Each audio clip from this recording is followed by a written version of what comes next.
20世纪70年代，一位美国女国会议员想办一张属于自己名字的信用卡，结果被银行拒了。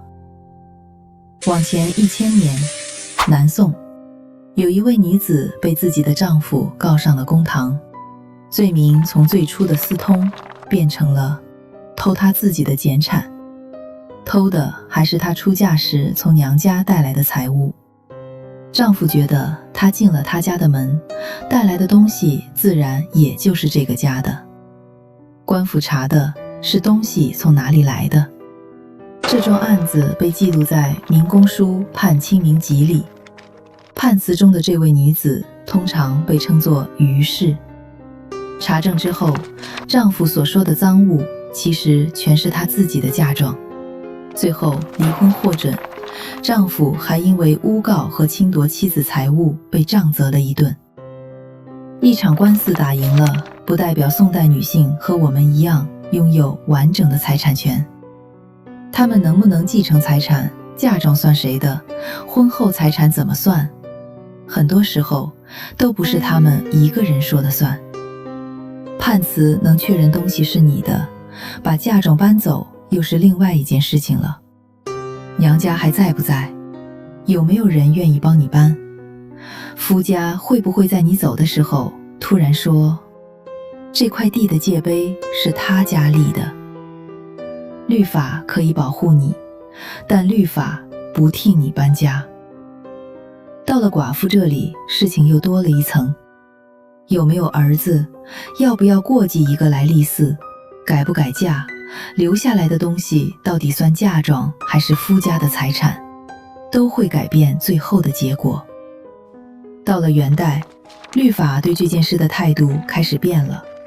不管是离婚改嫁还是寡妇改嫁，原来的那份嫁妆都得留在前夫家。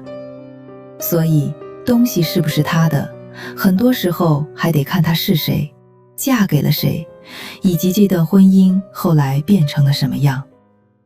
冰岛也有一场著名的婚姻纠纷，时间比南宋早200-300年。这是《Laxdæla Saga》里的故事。孤准15岁时嫁给了 Forwarder， 婚后她给丈夫做了一件领口开得很低的衣服。丈夫穿着这件衣服出了门，孤准随后以丈夫穿得不像一个男人为由提出离婚。听起来是不是像一个精心设计的陷阱？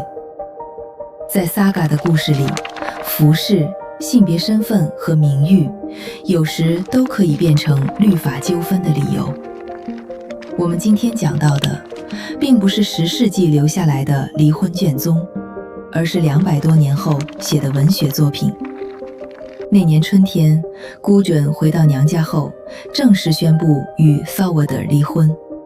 他带走了 Forwarder 一半的财产。在冰岛的婚姻制度中，妻子通常可以带走自己的嫁妆，也可能取得丈夫在婚后第2天送的陈礼。陈礼可以是钱、土地、牲畜，具体形式取决于婚姻和财产安排。孤准能带走这么多，还有一个更直接的原因，是他父亲为他争取来的婚前协议。无论这段婚姻持续多久，他都能拿走一半。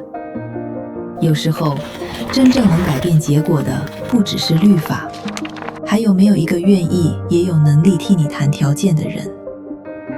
我们把视角拉远一点看，胸前别着2枚椭圆形的龟甲胸针，腰侧挂着一串钥匙，走动时钥匙彼此碰撞，发出细碎的声音。这是不是大家对维京女人的印象？这串钥匙常被看作管家权，但我们好像把这串钥匙想得太简单了。丹麦有位叫 Pernille Pantman 的研究者，对维京时代女性的墓葬研究后发现，在102座墓里，只有9座能找到随葬品的钥匙。他能用钥匙打开一扇门，可门里面的东西究竟由谁说了算？过去，人们很容易把 outing 想象成这样的场景：男人站在石台周围议事，女人只能远远地站在人群外面看。但现在，学者对原始材料的解读有所不同。他们认为，有些女性可能可以出席或参与特定律法程序，也可能通过丈夫、父亲等替她说话，但她们都没有决定权。南宋的嫁妆和冰岛的一半家产，于是争的是这东西是不是我的。他赢了官司。孤枕争的是我能带走多少，他带走了一半。至少在这两个故事里，女人能为自己争取到的大多是看得见、摸得着的东西。回到开头，那位想办信用卡的议员，他所在的众议院银行委员会的37人里，只有他和另外一个人是女性。1973年到1974年，他和另外几位女议员幕僚一起，把这份法案一点点推过了国会。1974年10月28日，福特总统签署了一部法律，银行不能因为申请人的性别或者婚姻状况拒绝信用申请。但这部法律真正生效是1年之后的事。